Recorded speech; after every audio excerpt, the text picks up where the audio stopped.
Hello, ladies and gentlemen. My name is Josh Coker, and I am coming to you from Polymathics, the YouTube channel that helps you become a modern-day Renaissance man. And this message is also brought to you in part by StoryNinjas.com. That's story-ninjas.com, where it's the only place that you can find stories that pack a punch. And in this video, what I'm going to do is I'm going to go over all of the different ways that you can write a book in 2017. Because what a lot of people don't realize is that with the advent of technology and all of the different things that we have at our disposal now and the proliferation of the internet, there are really a lot of great tools, especially to people who don't normally write. There may be some things that you're going to learn today that you never even realized existed. And that may be a game changer for you and your business or your company to help you release the products that you've been, or tell the story that you've always wanted to tell.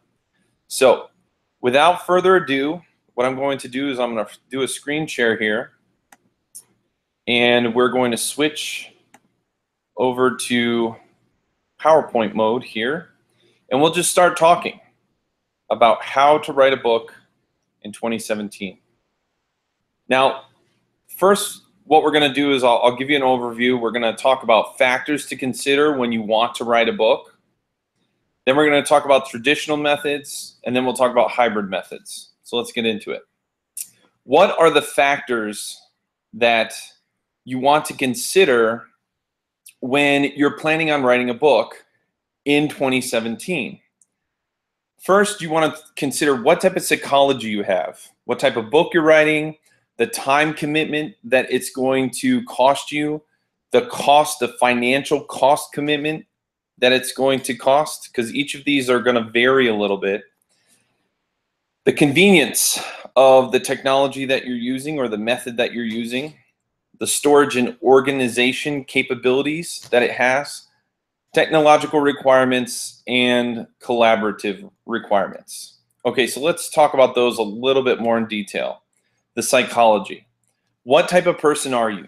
Are you a writer? Are you an author or an aspiring author? Are you a creative person? Because if you are, that means that you're probably going to want to have a lot of say in your book or story, and you're going to want to be a part of this book or story. Whereas someone else who falls into, say, category B, who is a CEO or entrepreneur, maybe you don't have a lot of time at your disposal to sit down and write for 3 or 4 or 8 hours every day or more, right? And you're going to need to rely on other people to help get your message across. And then there's also small businesses who have a slightly different mindset than the other two categories, in the sense that if you're a small business, normally you're collaboration of people.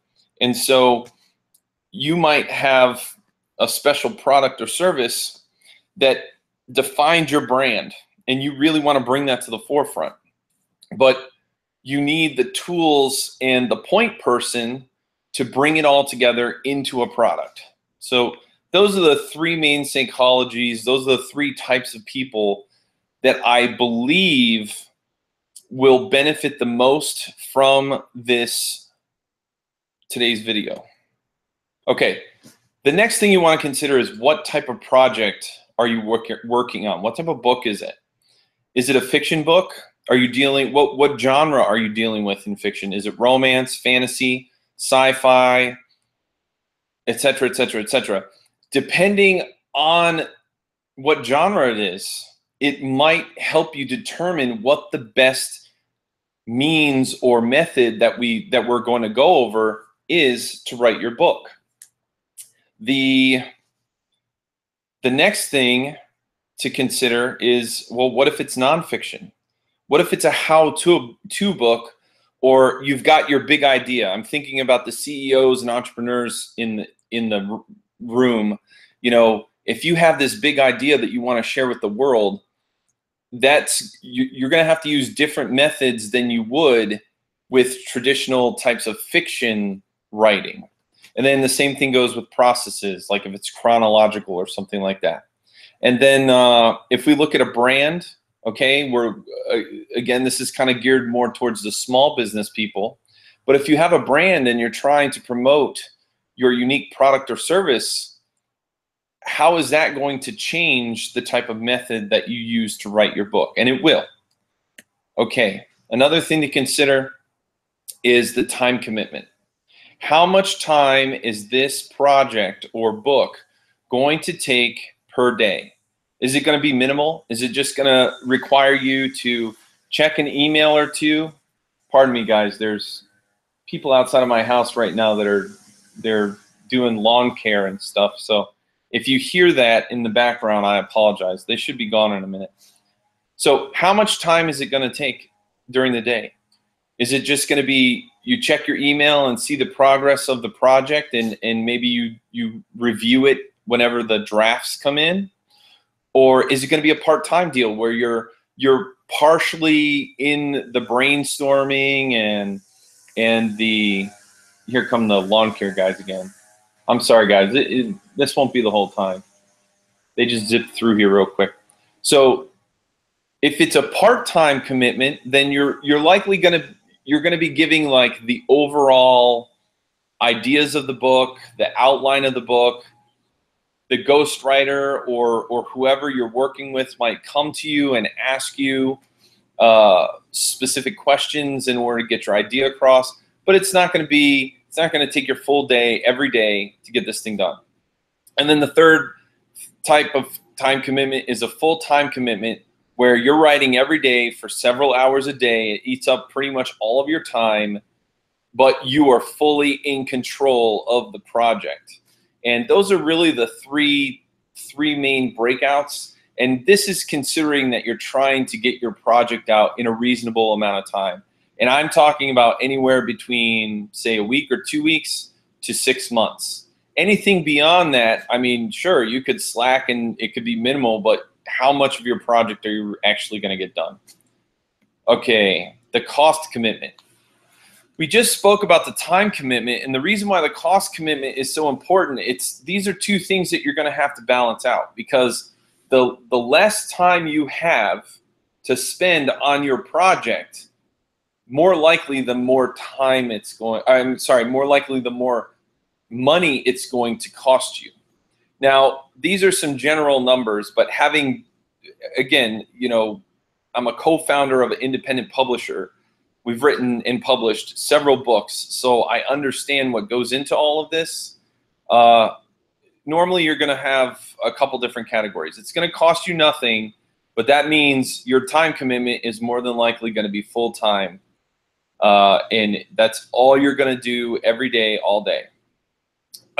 If the cost is about under $500, then that's likely that you're working with a ghostwriter on a smaller type of project, and say like a novella, or maybe even like you might be able to squeeze a novel out, but you got to consider like editing costs and things like that. So that might be where where the under $500 goes. If it's under, my bad guys, I've got under 100. It's supposed to say under 1,000. I'll fix that later, but if it's under $1,000, then that's probably your novella length. It's probably around 50,000 words or so, maybe 50,000 to 80,000. And that's really if you're getting a good price and you're editing, and I mean, that's a pretty decent price. Anything over $1,000 is a very specific project. It's a premium project, I guess you would call it. And those are larger products, like novella length, or like a big novel length, which you're talking about probably 80,000 or more words, in addition to editing and all of this other stuff. It requires a great deal of either work on your part or collaboration on your part. with those kinds of things. But the good news is, the more money you spend, most of the time will translate into a higher product, a higher quality product, and also sometimes a faster product. So it just depends on what you're looking for. Convenience. How convenient is the method that you're using? And we're going to break that down based on mobility, speed, and ease of use. Okay?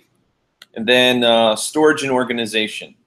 Some of these methods here, it'll be easy to store and organize, but others, it's going to be difficult to store and organize, which also will factor into your collaboration abilities. And then there will be a mix. Sometimes it's easy to store, but not easy to organize, and vice versa. And another thing I should have put on here, the reason why storage and organization is so important is, of course, there are obvious reasons, like you need to be able to do that in order to continue the project and to collaborate. But also, let's say you need to search on a term in order to quickly find the chapter that you're looking for. If you can't do that, then it's going to make it far more cumbersome when you're working in your project to get things done. Okay, technological requirements. Some of these methods we're going to talk about today, we have to consider, does it require a great deal of technological understanding? Do you have to know coding? Do you have to have special equipment in order to do things like record or make a video? Is it an intuitive process, or does it require training? Okay, these are all things you want to consider.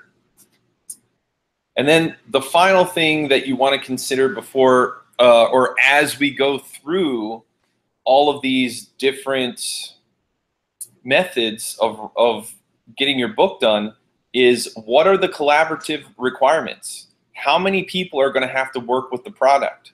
Because you know, there's kind of a sweet spot. One person normally isn't enough, because you need you know, two minds are greater than one type of mentality. Sometimes another person or two is going to help you sharpen those edges on your product so that they're really crisp. However, if there's too many people trying to make the chili, it can come out tasting nasty. So you got to be careful of that as well.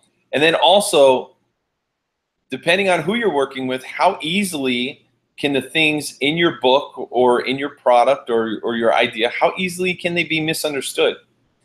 Because you know, the fact of the matter is,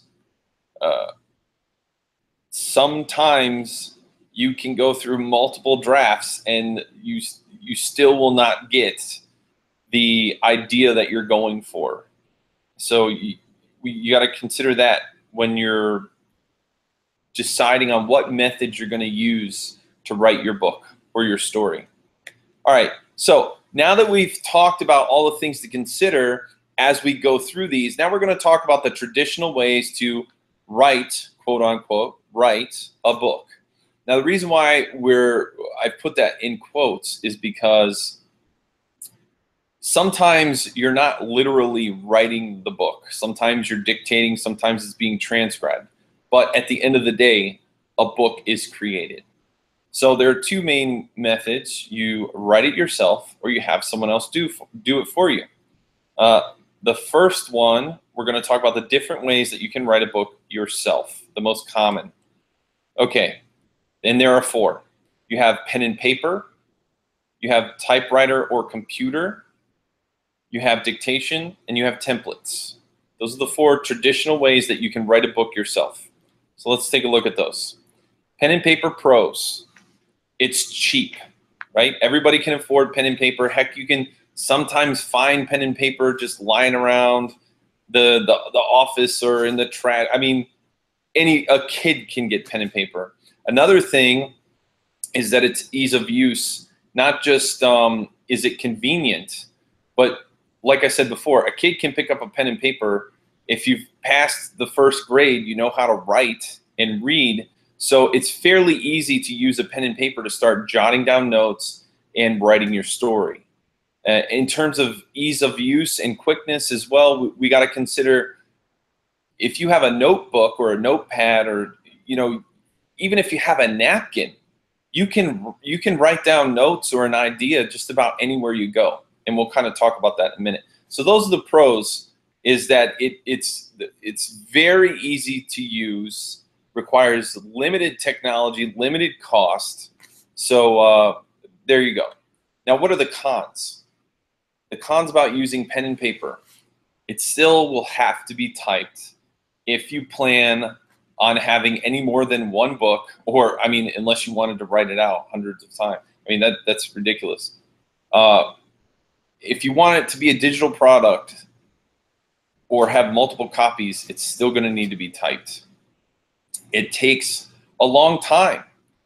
If you are writing, if you're writing on pen and paper, not only does it take a long time to write a whole story out that way, but it also, like, then you have to go back and type it or dictate it back. So if you choose that method, then it takes you almost twice as long because you have to go back again. It's the most difficult for storage and organization. Yes. Can you have all of your notes in a notebook or a journal or something? Sure. Is it going to be easy to find chapters 10 and 8? Probably not. If you want to search for a certain section, it's going to take you some time, rather than just doing like a find feature on your computer. And it's also difficult for collaboration. Because you can't store it and organize it very easily, it makes it that much more difficult if you have to send it to an editor or a ghostwriter or some other collaborator, a beta reader or something like that. So yet another thing to consider. Now, what are the best practices for pen and paper? What we have found here at Story Ninjas is that when you're doing a project, whether it's fiction or nonfiction, pen and paper is one of the most versatile tools you can use for brainstorming and outlining, and even beats. Now, I'll explain what beats are in a minute to those of you who are non-writers. But essentially, if you're brainstorming ideas and you're just coming up with, like, what are the main things you want your book to cover, the main subjects and topics, and you want to outline it, that's a really good use of your time. And again, jotting down notes, like that's really where pen and paper shine. Because yes, even though you may have to go back and dictate that or type those out, it's not a lot to do. And normally these ideas come to you on the spur of the moment. And so if you can whip out a little notepad and jot those things down, eventually you'll have enough notes or an outline to start typing up something. Now, beats are sort of like an outline, and let me explain. For anybody who's ever done a college paper, or maybe even like a high school paper, you're probably familiar with what a general outline is. A general outline is where you have your introduction, you have your thesis statement, and then you have your supporting arguments, and there's probably 2 or 3, and then after that you have your conclusion. That's a general outline.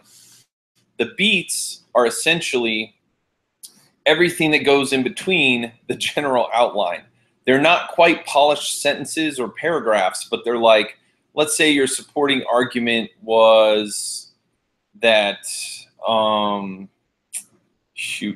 don't know, plants need water and sunlight to survive. Then under water, you would start listing out all the different reasons why plants need water. And then under sunlight, you would list out all the different reasons. Those are beats. And then eventually you would go back to those beats and you would flesh those out even more. In a fiction product or project, that's going to be like, okay, you might say in the first act, you have a couple different stages that your hero is going to go through. They're going to have their ordinary world, their call to adventure, meet the mentor, cross the threshold, belly of the whale, all that stuff, right? In between those, that's kind of your general outline. In between those, you're going to have smaller steps within the stages. Those are your beats. You're going to have to describe in the ordinary world, you'll have to describe the setting of where the hero is. Are they on a desert planet, or are they in a forest moon? Like where are they? You'll have to flesh that out. That's what a beat is. So pen and paper are some of the best ways to do that type of outlining. All right, now let's go to typing. The typing pros are that it's fairly fast comparing to all these other methods, but that's with the caveat that you can type. Now, I know a lot of you guys are saying, you're like here on YouTube with me, and you're like, Josh, what do you mean if you can type? There are a lot of people out there who can't type, and it's for various reasons. And if I'm to be completely honest, years ago when I was in my early 20s, matter of fact, yeah, I was either 19 or 20, I still could not type. I'm not proud of that. It's kind of, I'm kind of ashamed. It's like sad to think that at one point I couldn't. And honestly, I had to learn trial by fire, right? It was basically in 1 week I learned how to type, because if I didn't, I was going to lose my job. And now I can type really fast. But the point is, some people cannot type. Some people can't type fast. And if you can't type fast, then maybe this isn't the way to go. But if you can type fast, it is a fairly, comparing to these other ways, it's a fast way to do it. The other benefit is most word processing programs have a spell and a grammar check. And if you have like Google Docs, it not only does it come with that, but like you can have Grammarly on there. So there's a lot of benefits to typing things out, because you can start to see where your errors are and start correcting those on the spot. It's easy for storage and organization. As I said, like you could do it on Google Docs, you could do it on your computer and save it to your hard drive. You can organize it in several different ways. And actually, to those of you who do write or who are thinking of writing, I would suggest that you save in several different areas and spots, both on the cloud and on your computer and on your devices, so that when the inevitable event happens that you lose something, you have backups. We just recently went through a hurricane down here in Florida, and there was a moment there where I thought my computer was dead, and I was worried I had lost some stuff. But luckily, I had backed it up on Google. Okay, it's also easy for collaboration. You know, if you have a digital typed up version of your story or your notes, it's going to be easier to send via email, to do screen shares, and to share the document and things like that. What are the cons? As I said before, it's hard if you can't type. Now, this goes for more than just kids, you know, young kids and non-adults. There are some adults that can't type, and it's not even because they didn't apply themselves or anything like that. I personally know somebody who's in my family who they're dyslexic, and through no fault of their own, they have a very difficult time not just reading but writing and typing. And so this, if they were to try to type, they would never get a story out. However, as we go through these other methods, I'll show you some ways that this person and other people with those kind of issues can overcome that, because that same person who I'm talking about, they write stories like every day. They just do it a different way. They don't type them out. So it's hard if you can't type. Sometimes it will give you the wrong suggestions for your grammar. Sometimes there are colloquial ways that humans say words, and the word processor will either assume you're trying to say something else, or it'll give you the technically correct version, which is not what you actually are going for in your story. It's also not ideal for your health. And this is something people don't consider a lot. You know, many people have sedentary jobs, but something to consider is if you're planning on writing a book and you're going to type most of it out, you're dooming yourself to hours and hours sitting hunched over, staring at a computer screen, getting carpal tunnel. It's not the best thing for your body. So you might want to consider that. or at least try to consider ways to mitigate that during the writing process. What are the best practices? First is that typing is good. You could do it for first drafts, but I really think that typing is the best for second and third drafts. It's great for edits, and it's great for final reviews or final versions, because that's really where I believe the typewriter, or sorry, the computer shines. You know, you've got a near final product, or maybe even a 70% done product, and that's when you can start like really adding the flares, cleaning things up, making things look nice, making things sound good. Having done this quite a bit, the first draft and notes and outlines, you don't want to spend a lot of time on them, and you don't want to overly stress over 1 or 2 words during that period. And when you type, you're just in this mindset where you start to do those things. And so that's why I personally suggest using your computer and typing things up once you have, say, a first draft or a second draft, and you can start polishing a little bit. Okay, the next method of writing a book is dictation. So let's talk about the pros. Dictation is probably one of, if not the fastest way to get words out. It's also good for those who can't type. And so, for example, the person who I was talking about earlier who has dyslexia, they dictate all the time, and they're very prolific in their dictations. They use it for basically any means of communication, which has been a game changer for them in the last decade, because before that, this individual I'm talking about, and many individuals in the same situation, it was very difficult for them to read, for them to write, for them to collaborate with people, even through very easy things like email. But now, thanks to technology, thanks to, you know, the iPhone and tablets and dictation software, those people can work just as fast, or sometimes faster and more effectively than those of us who were brought up typing and writing. So it's great for people who can't type, and it's good for your health. And this is what I mean. You can dictate on the go. You can dictate on a walk. You can dictate standing up, sitting down. It's like Sam I Am. You can dictate on a train. You can dictate on a plane. You can dictate anywhere. You know, I will dictate on a bus and with a fox and in a box. You know what I mean? Like, you can dictate wherever you want to go. And even for those of you who do more hardcore workouts, like at the gym, you could, and I found myself doing this. I'll be working out and an idea comes to me in between sets. Well, guess what? I can, during the pause, while I'm taking a breather, I can pull my phone out, dictate a few lines or a paragraph, and then save that for later. And there you go. So it's really great. I've also found, well, we'll get to that in a minute.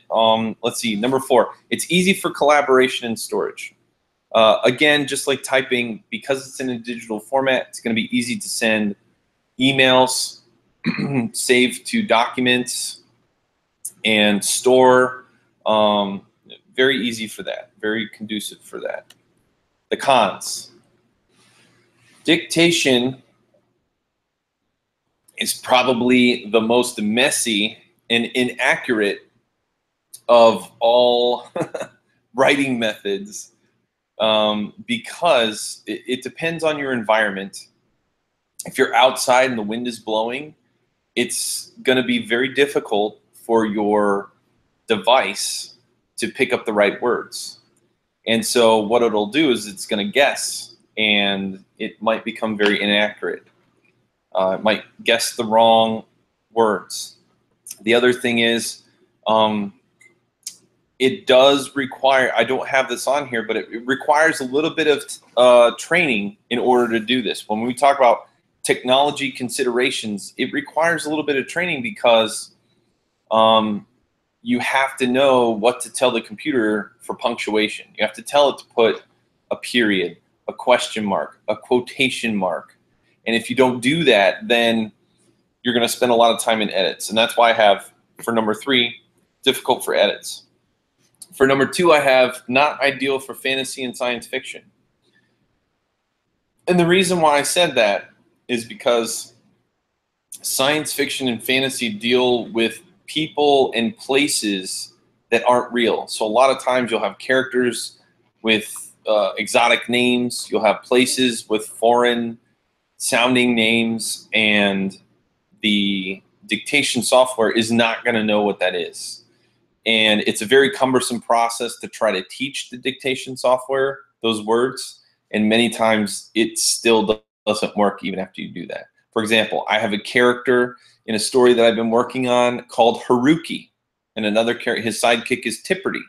And the dictation, all the dictation devices that I use, whether it's on my computer or on my phone, they just don't pick it up. And this is the thing. Some of you may be thinking, well, couldn't I just do a find replace on any of the words that they mess up? That would be true if they substituted the same word every time they messed up your character's name or your place name. Problem is that doesn't happen. You could have multiple words and inaccuracies for the same exact character. And so then you're spending tons of time going back and trying to edit. Other people, and this is one workaround, is some people might give the character a nickname specifically for dictation. And sometimes it could revolve around the role, like, you know, the mentor said, instead of actually giving the character's name. The problem with that is, while you can do a find replace, one of the benefits of dictation is the free flow of ideas and thoughts and the speed at which you can speak. And if every character you're having to remember what you nickname them and pause and try to think of that, like, that can cause, that's a distraction that just makes the dictation process cumbersome. So, and it's difficult for organization. And this is what I mean. Earlier I said it was good for storage and something else, but for organization purposes, it can be a little bit of a mess. And let me explain. If you just continually dictate stuff into a file, you're usually not like labeling chapters and sections and things like that. So you have to have a little bit of foresight to do that, or else what happens is you just have this giant document that's not broken down into the paragraphs, sections, or chapters, and it can make it a little difficult when you're trying to organize your book into more well, organized sections, basically. Okay, so what are the best practices? I find that dictation is great for first drafts, brainstorming, or outlining. And honestly, I'm kind of jumping ahead here to a hybrid approach, but whether you brainstorm or outline using dictation or using paper, if you've had a little foresight and done those steps, including beats, then you can go ahead and start dictating, and that is actually a very effective way, and it prevents you from, it prevents the document or your project from being unorganized.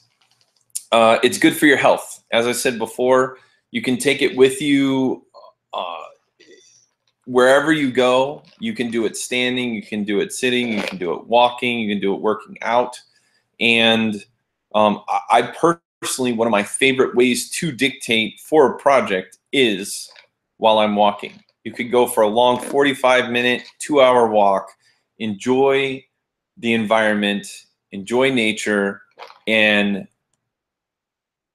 you know, get a huge word count for the day just by talking to through your device. And you know, that just goes along with, it's on the go. You can take it wherever you want to go. And we're going to discuss some other methods here where, yeah, like if we go back to using your computer, you could dictate on your computer, but the benefit of using a device, particularly your phone, is that you can take it in the car, you can take it on a walk, you can take it in the office if your office allows that. So there's a lot of benefits there for that. One thing I didn't mention that I probably should, both with typing and dictation though, you have to consider not only is there a little bit of training involved, but there is a bit of a cost. You're assuming that the individual can afford a computer, and which nowadays computers are pretty much in everybody's household. And same thing with smartphones. Most people, I would say a good majority, do have them, but you know, it is a cost that you have to consider. If you don't have your own phone that has a dictation software, then dictation softwares, I think Dragon runs around $100. So are you willing to make that cost to put that on your computer? Most phones, if you have a smartphone, come with the app for free or have their own device. Google has its own built-in dictation software, but you have to be connected to the internet in order for it to work. Okay. Templates. Now, this is one of those things that many people might not be, especially if you're not a writer, and even if you are a writer, you may not be familiar with the template method of writing. Now, the reason is because it's really only going to work for certain types of people, and it requires a great deal of front loading in terms of setting up the templates. But once they're set up, as it says in the very first pro, you can create multiple products simultaneously. It's a very effective method for doing that. It's easier on the editing process because once you've created a template and you have that template edited, every product that you make based off of that template, all of the sections that are edited, they don't have to be re-edited. They're already good to go. And I apologize, guys, if you hear in the background, the lawn care people are over here cleaning things up, and we appreciate that, but it may bleed over into this conversation. So I apologize if you hear that. They'll be gone in a second. Let's see. Oh, there is less content to write. So if you're looking at, you know, you're going to make multiple products that are based off of a template, then what this really helps is you can create in an hour or two what would normally take people maybe a week. And it's because you only have to write the content that is unique to that particular topic you're doing. And I'm going to give you guys some examples in a minute here, but essentially, you know, your project has to fit certain guidelines to even use the template system. But if it does, it really is, especially like if you're a business, it's a great way to save on costs and time and effort. And it's easy for collaboration and storage, just like the other ones, because it's a digital product. And I'll actually add to that, for the collaboration part, you can, because you can link a form to this process, you can have multiple people filling out forms simultaneously, creating multiple products simultaneously. So it's really a very effective and fast means once you have the infrastructure set up. Okay, here are the cons. The setup takes a long time. Depending on how big the project is that you're working on, how many multiple products you want each rendition to have, it can take a long setup. It can take you maybe, we'll say, I would say at a minimum a week to set up, and at a maximum a month, which you guys might think that's not a lot of work, but you have to, when you're creating these templates, you have to think of pretty much like, you have to be very specific in how you're going to use them and what different products they're going to create. It also requires technical understanding and training. So for example, you have to, in order to build this type of infrastructure, a template infrastructure, you have to be able to, you have to know how to link forms to spreadsheets and to documents. And there are applications that do that, but it still requires, like, I would say, an intermediate technological understanding of the way these things work, and an intermediate-ish understanding of code, because you're basically using code so that the template knows where to place the certain words and paragraphs and sections. And the best way, you know, for people who aren't writers or have never done this before, the best way I can explain it is, think of Mad Libs. Okay, when you were a kid, you did Mad Libs. It was like, you know, you're telling a story and it would say, like, put a noun here, put an adjective here. Well, imagine that on a much grander scale, much more sophisticated scale, where you're writing books that, and I'll give some examples in a minute, but you're writing books that are in a very similar format, but they only have certain areas that are unique, like the name or a location or a process, okay? And that's number 3 for the con. It does not work for all genres. We'll talk about it here in best practices, but like, if you're writing a fantasy novel or anything fiction, I really don't think this works. This could work if you want to create summaries. I'm sorry, if you want to create templates for a book summary that you can use every single time you're making a book summary for your products, that could work. But if you want to use this to write a book every single time, I don't think it would work. I think it would be like a disaster. So let's go to best practices and talk about what would work. Categorical information. Now let me give you this example so you understand what I mean. You know, I'm a 1980s kid, so I was really big into comic books before they were cool. Back when, you know, you used to get beat up for stuff like that and looked down upon.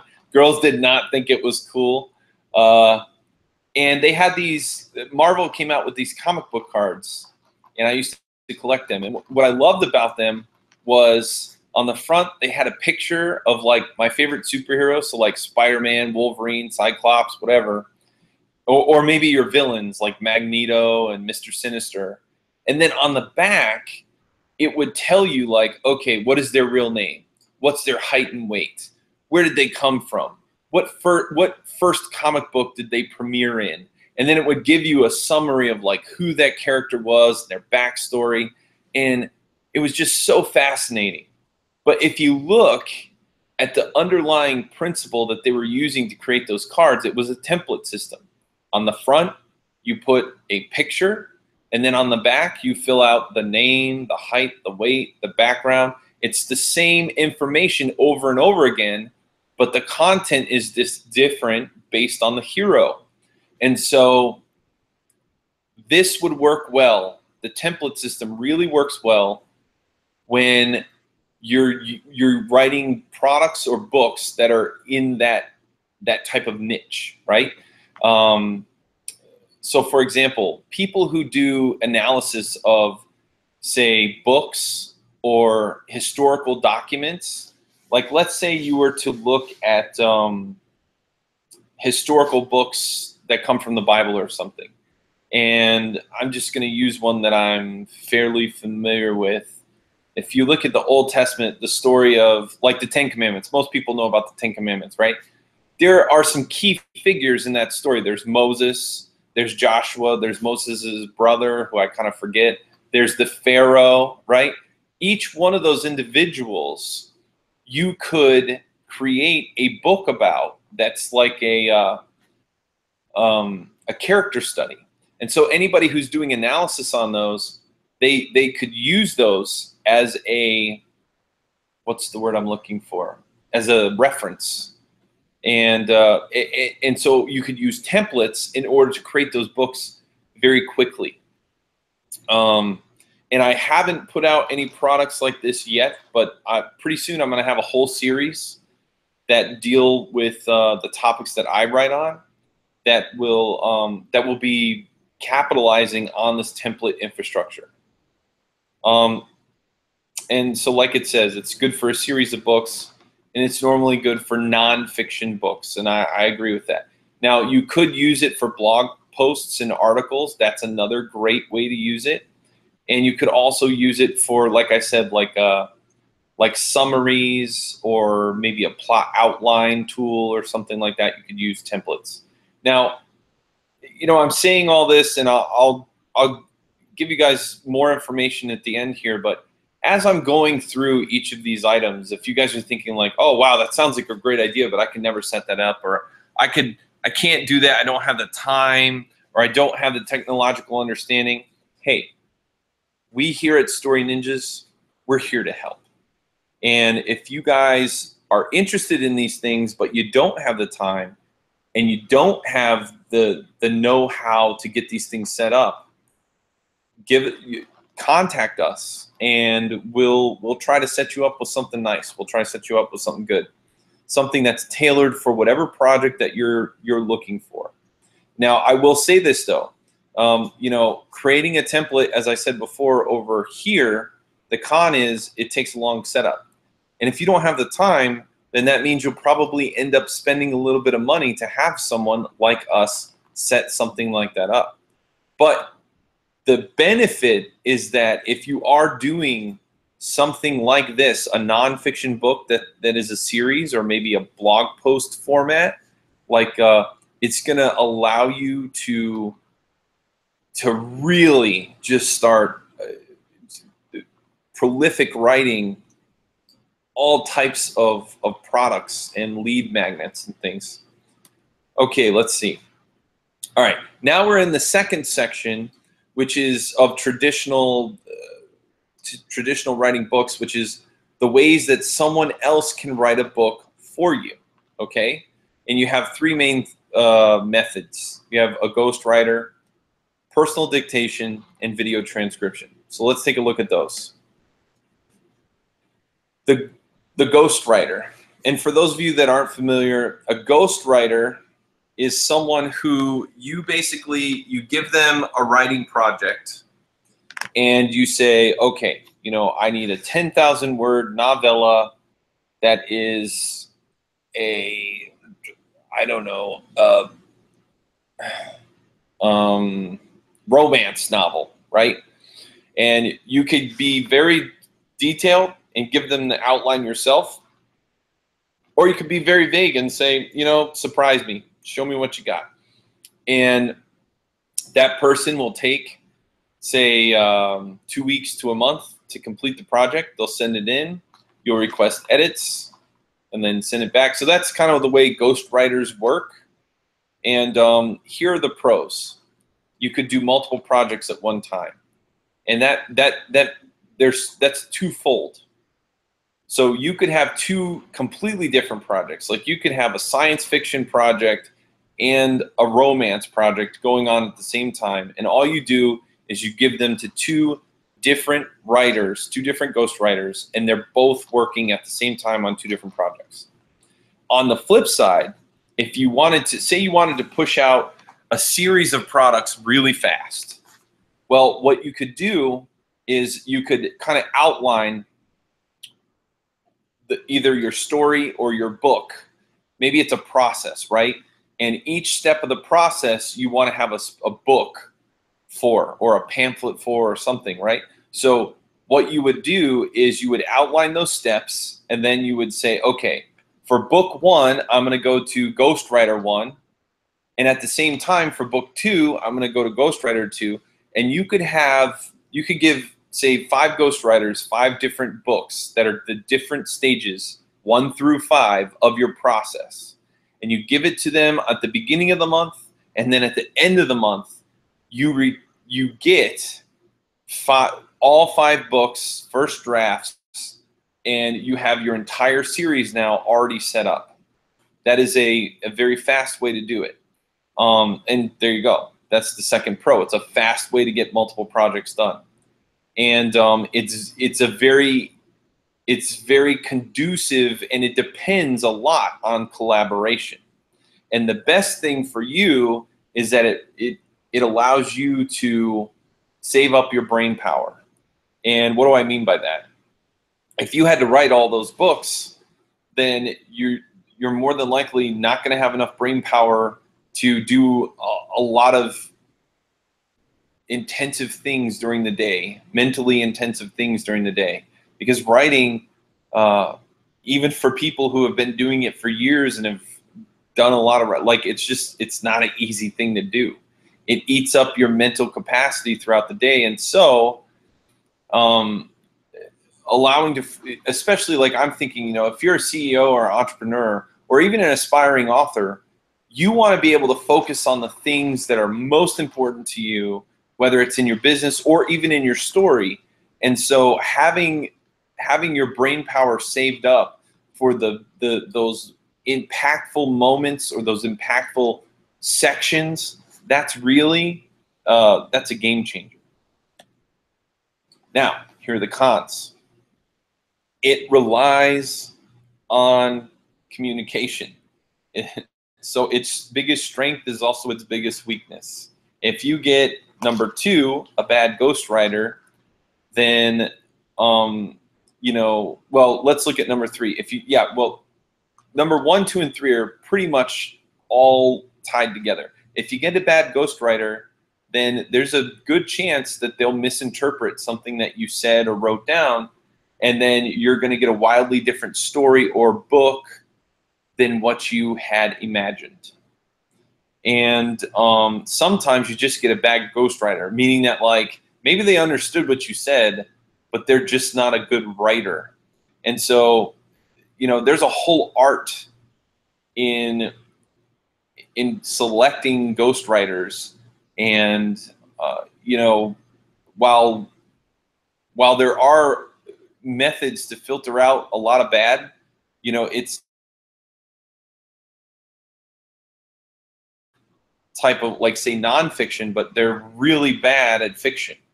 So again, that's you know, that's kind of a crapshoot in that respect. That doesn't mean you shouldn't use ghostwriters. It's just a warning, you know, like it's not all sunshine and rainbows if you use any of these methods. And then the other thing is it requires multiple edits. No matter if you have the best ghostwriter in the world, the first draft and sometimes even the second draft is not going to come out perfect, or even you know, include all the things you want. It's going to require collaboration and both of you kind of working and fleshing things out. Those things out. So those are the cons. Now let's talk about best practices. As I said before, this is a really great thing to use if you have multiple projects and or a series, and especially if you're working with number 3, deadlines. If you have major deadlines or you're trying to get a series out, you know, like, for example, at the time of this recording, it's about a month, a little bit more than a month before Halloween. And there are 2 projects currently that I'm working on that I want to get out before Halloween so that people can enjoy their basically scary stories. And so, you know, the use of a ghostwriter in a situation like that, like maybe you're trying to hit a holiday rush or something, is very beneficial. And they're great for first drafts. Now, there is one other thing that I didn't mention here on the cons. It could also be considered a pro, depending on how you look at it, and that is ghostwriters cost money. And you have to consider the size of your project and the time commitment it's going to take and balance that with the cost commitment. So you know, a lot of you, as I said before, there are 3 people who are probably listening to this and getting value out of that. That is aspiring authors or authors. You have CEOs and entrepreneurs, and then you also have small businesses. for those of you who don't have a lot of time, a ghostwriter is really going to help be a game changer. But on the flip side, you have to balance that with the cost of a ghostwriter. It still costs money to get somebody to write. Now, you can hire, my recommendation is you don't want to hire the dregs of society, so to speak. Like, you don't want to hire the cheapest person, but you also don't want to hire the most expensive, because in reality, if you get a pretty decent person who may just like be new at ghostwriting, their skill sets, especially for a first or second draft, they're going to be comparable to that of a very polished ghostwriter. The premier ghostwriters, they pull in a lot of money, but you have to balance that. I mean, it will cost you a lot of money, but you have to balance that with how important is that first or second draft to you for it to be like really perfect, you know? And like I said, unless you've really have built a great rapport with this ghostwriter and you know them well and you know they're writing well, you don't want to invest that kind of money right away. I would go for a kind of middle of the road type of ghostwriter, someone who's written a few books already. They've received good reviews. They have an excellent command of the English language. But the other thing, especially for fiction, you need someone who is creative. For nonfiction, you don't need that as much. They can pretty much follow, a process, an outline. But it's going to cost money. And just to give you guys an idea, for 10,000 words, the going rate is about $100 for a ghostwriter. That's fiction and nonfiction. I'll tell you that anybody who charges less than that probably isn't that great, or you could just possibly be getting someone who is just brand new and they're trying to establish their reputation by getting cheap jobs. The problem with that is if they're brand new, they still might not have a good command of the English language. They may not be good at collaborating. That's why I'm saying, like, it's better to go with someone that has a couple reviews. You can like see what other customers have said. I would say spending anywhere between $100 to maybe even $200 for the right ghostwriter at 10,000 words. That's a pretty good price to pay. Anything more than that, they could be, now that, here's the other thing, anything more than that, they're either gypping you or they're just a very, very competent ghostwriter. Now, the other thing is, like I said, it's a science trying to find these people and work with these people.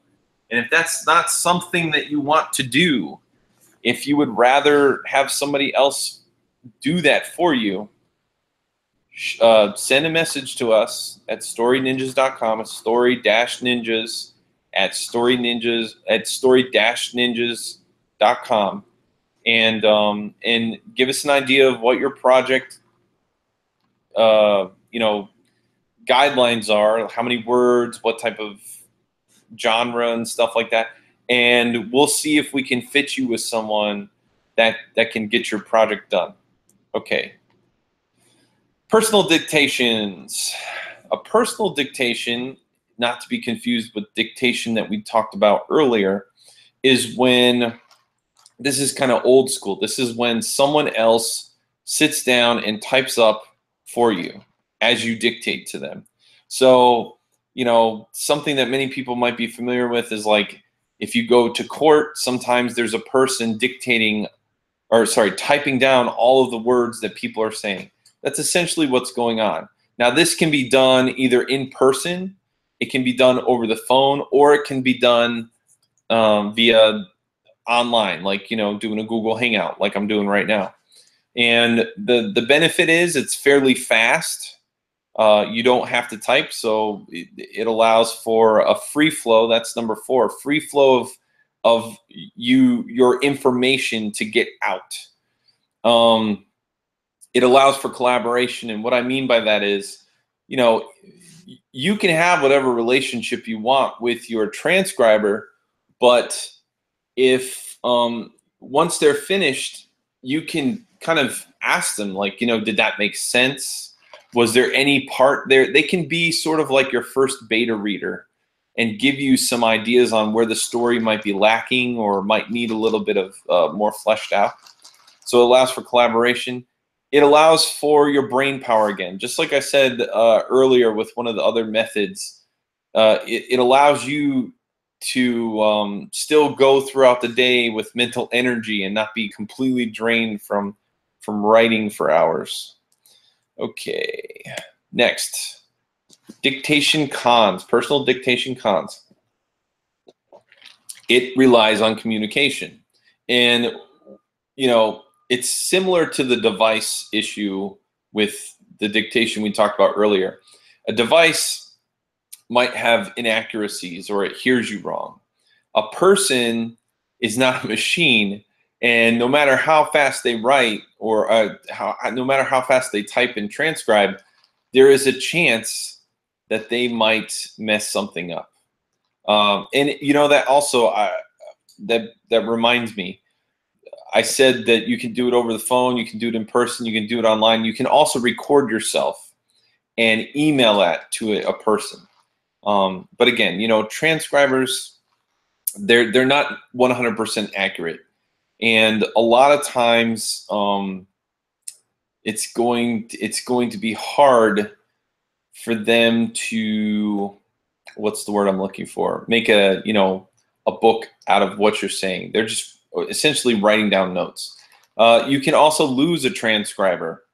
It's not the best paying job nor funnest job in the world unless you're just have a really engaging story.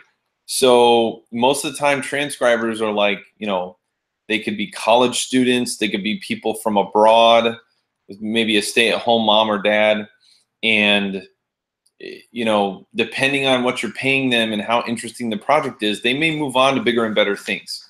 And if they do that, now you're stuck either writing your own stuff or you got to find someone else. So it's like a whole nother interview process and job application type deal.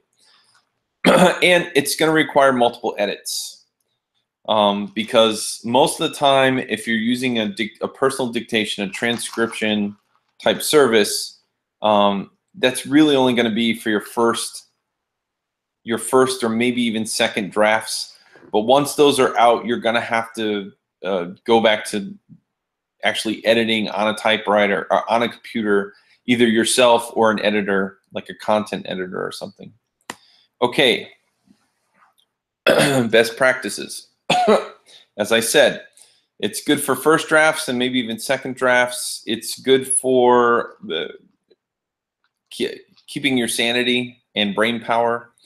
And if you can create a long-term contract with the individual, then that's the best, because then you don't lose your transcriber after a week or two of transcribing. That would not be okay. All right, now let's look at the last one in this section, which is video transcribing pros and cons, or pros.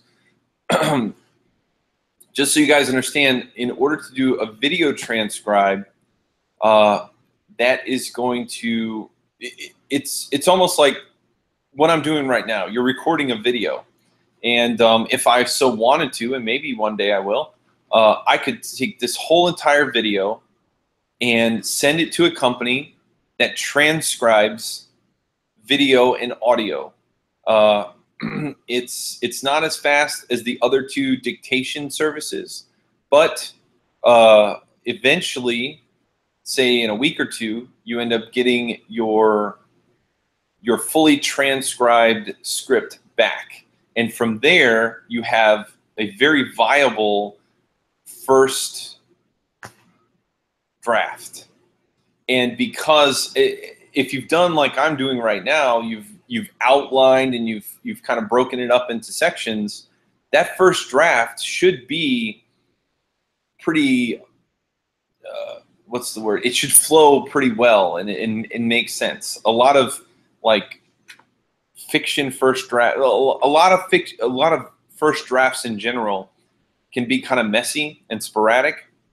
But if you do a video transcription and you do it in this kind of way, like where things are kind of set up, you've already given it some thought, then when you get your transcript back, that first draft is probably going to be almost that second or third draft quality, simply because they're your thoughts and they are organized in a manner that you prefer and the way that you think. So this would be really good. I'm thinking, you know, like for CEOs and entrepreneurs and even small businesses, maybe even some aspiring authors, this is a really good low-cost way to, it's not a no-cost way, but it's a low-cost way to get yourself a first draft. It's fast. I mean, as fast as you can talk and think, that's as fast as you can do it. It requires little setup. No typing is involved, for you at least. Ideas can free flow.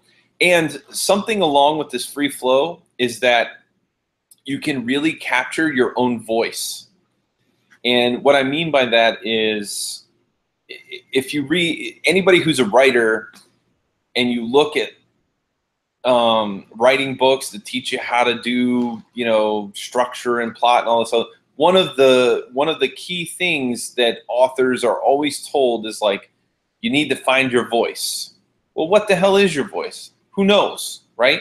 But when you're talking, especially the way like I am now, in a very free flow type of way, that's just going to intuitively come out very naturally, very organically, and it's you won't have to think about it or overthink it. It just happens. And let's see here. You also end up with additional content and products. So again, for each of those people, but especially entrepreneurs and small businesses, this is a really good way to go, because what happens is, you know, not only do you get your first transcript back, which can be sent to an editor and then eventually turned into a book, but you now have the video that you can use as content on your website, on your blog, or you can turn that into a product. If you've done it very well, you might be able to turn it into a course or some sort of free giveaway. So again, you're kind of killing two birds with one stone. Now, what are the cons to video transcription? The first one I'm going to say is actually not on the list, which is it does cost money. It's not a high cost, at least in my opinion, and especially for the speed and effort in which you have to put into it. I think the cost is very reasonable. You get a lot of bang for your buck. But it is going to cost you money. Like, I think the going rate is about $100 per hour of transcript. So the longer your video is, or your audio, the more it's going to cost. And that's not counting edits that you're going to have to do with your editor, and publishing fees, and of course, you know, you've got your book cover and marketing. But still, all of that being said, I do think this is a really good, especially for people who are doing nonfiction. So that leads to the cons, right? Fiction books, sorry guys, I don't think this is the way that you should go. If you're maybe a short storyteller and you have an audience that's looking for like a storytelling type of vibe, that it might work. But for anything that's novella length, for anything that's novel length, where you have to get inside the mind of the characters, that you have to talk about the setting, I really don't think this is viable, because it requires a great deal of outlining and beats. And at that point, you might as well just either dictate or type or use a ghostwriter, given the amount of work that will require. However, for those who are doing nonfiction books, You're writing about your big idea. You're writing about a process. You're writing a how-to book.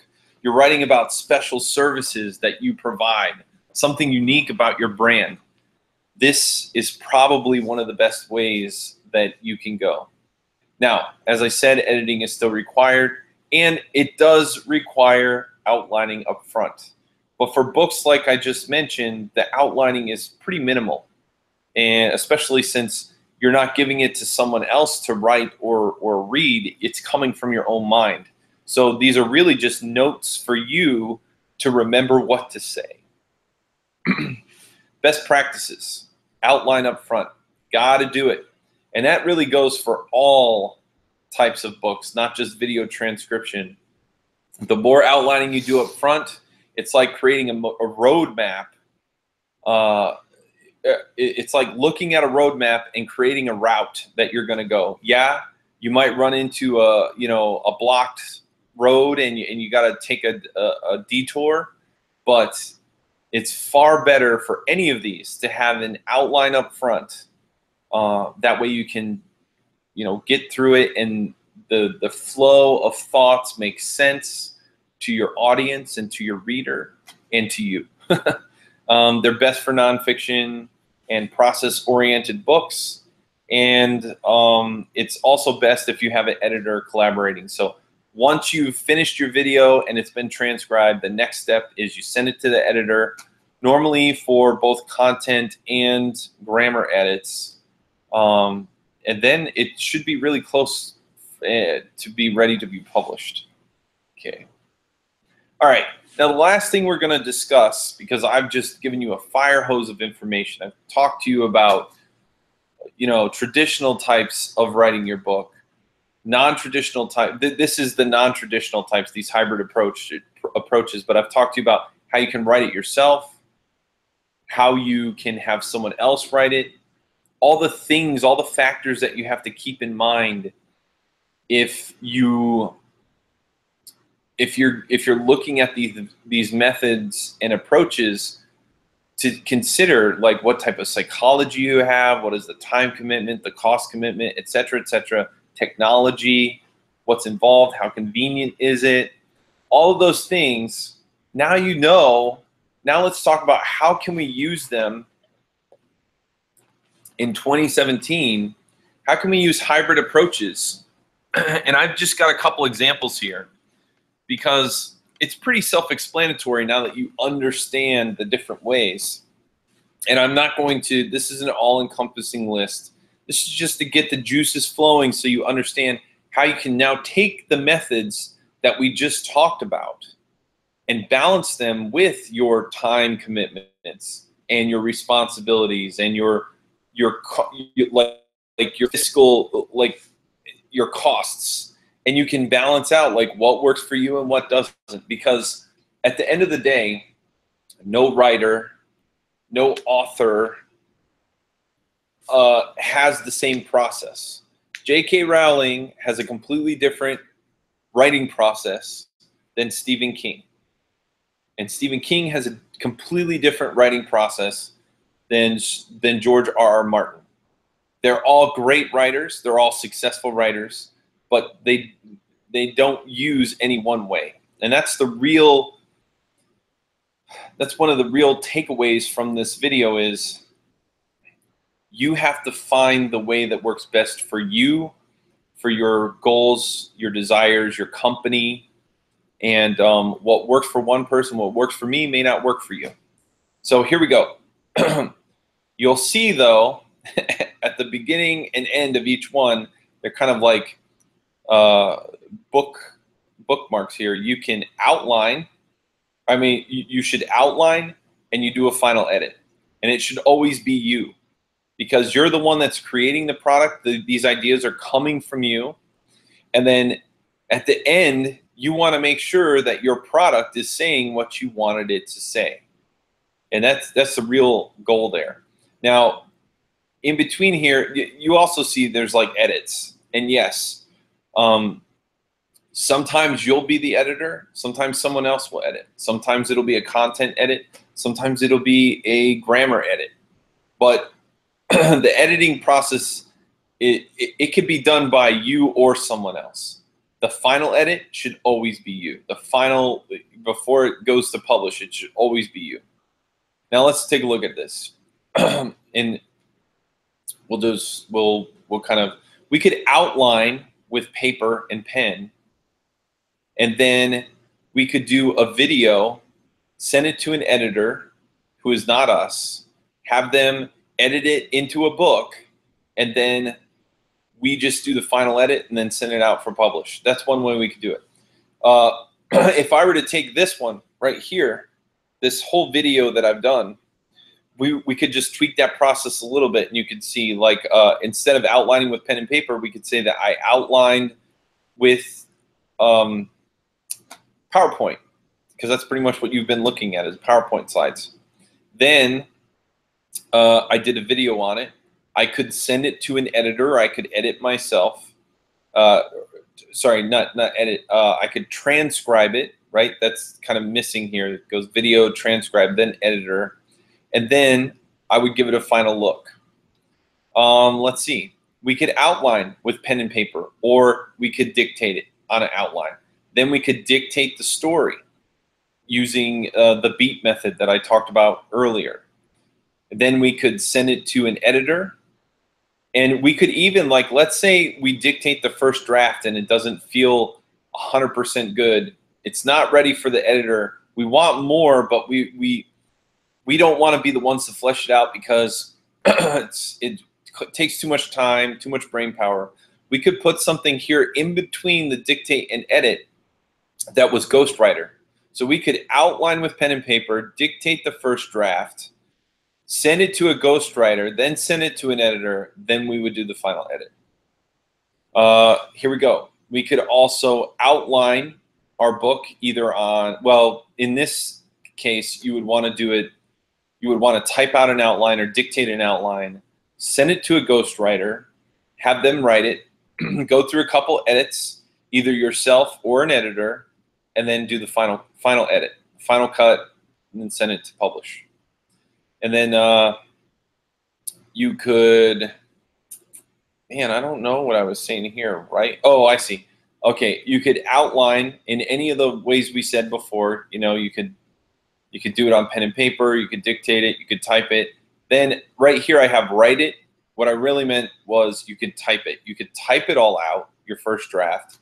And then, very similar to the one before, we could say, okay, you know, I like the first draft, but it needs to be fleshed out. I would like to collaborate with someone who writes fiction and maybe can give me a you know, kind of like be the second eye, the first beta reader to really, you know, see if there are areas that could be fleshed out more. And so you could send it to a ghostwriter then, and then when you get it back, you do edits. You could send it to an editor and send it to the final edit. The whole point here, guys, don't get wrapped up. These are very rudimentary, like, in my opinion, terrible process maps. But they're, the only reason I put them there is so that we can have this conversation, and you could get the ideas in your mind that there is no such thing as a traditional method to writing anymore.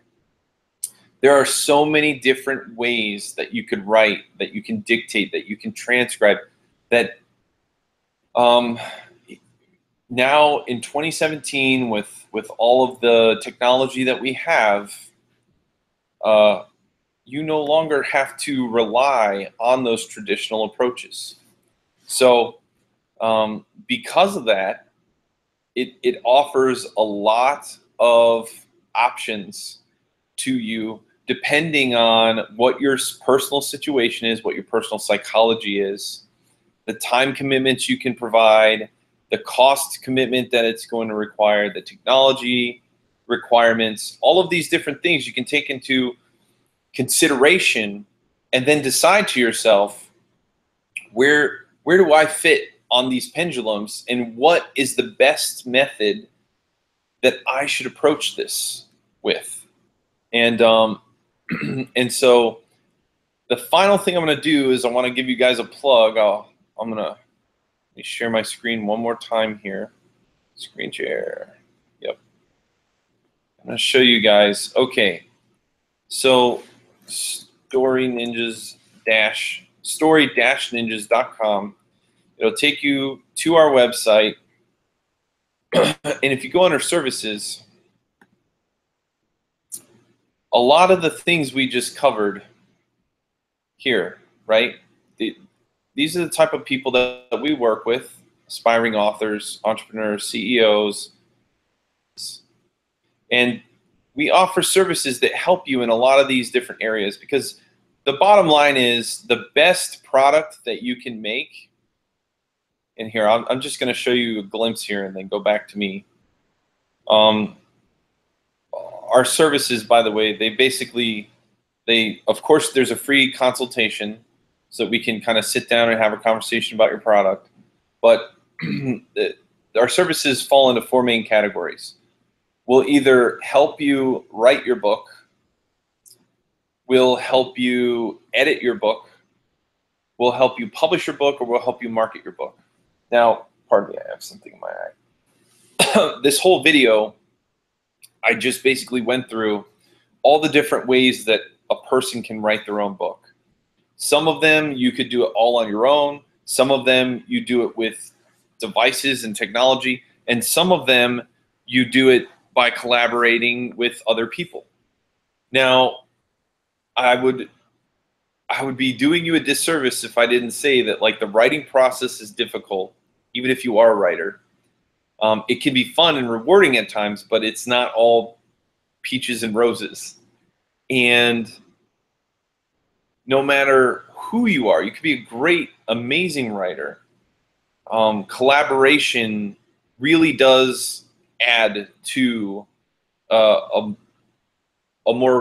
better quality book. And especially when I look at those of you who are CEOs, or you are small business owners, maybe there's a group of you together that want to get a product done. When I look at our clients like that, there's only so much time in the day, and you guys are busy doing your businesses, building your brands, and sometimes trying to learn this technology or these processes, it's cumbersome and it's hard, and you may not have the time to do all of that and do your business at the same time. But you may have this burning desire to get your book or your product out there because you know it's going to help people, because you know it's going to build your brand, because you know it's going to create leads for your business. And so we're here at Story Ninjas to help you, to provide you with the tools, the tips, the tricks, the hacks, whatever you need, the guidance to help you get your stories into the world, so that you can share your gifts with your clients, your customers, your audience, and so that ultimately you reach your full potential. So so that's my little spiel. I hope this has been helpful and beneficial. And if you have any questions, please drop them in the link below, look down in the comments below. Go ahead and give the video a like if you liked it. If you would like to hear more videos like this and more information on publishing and writing your book and marketing and all this other stuff that we do, then go ahead and click the subscribe button wherever Facebook has moved it to. It's probably down here somewhere. Go ahead and click the subscribe button. It will give you all the content that we've already put out, and it will update you on all the content that we eventually put out. And then lastly, I would just say, if there's anybody that you know, sorry for the shaky cam, if there's anybody that you know that might benefit from this, maybe they're an aspiring writer, maybe they are an author, an entrepreneur or a CEO, or maybe they have a small business and they're looking to do a product but they don't know how and they're stressing out about it, send them our way and we'll see if we can help. But lastly, I would say, to those of you who are out there and you're fighting the good fight and you're writing the good write, hang in there. It gets easier, and there are those of us there with you in the trenches, working through those battles. So Until next time, everybody, take it easy.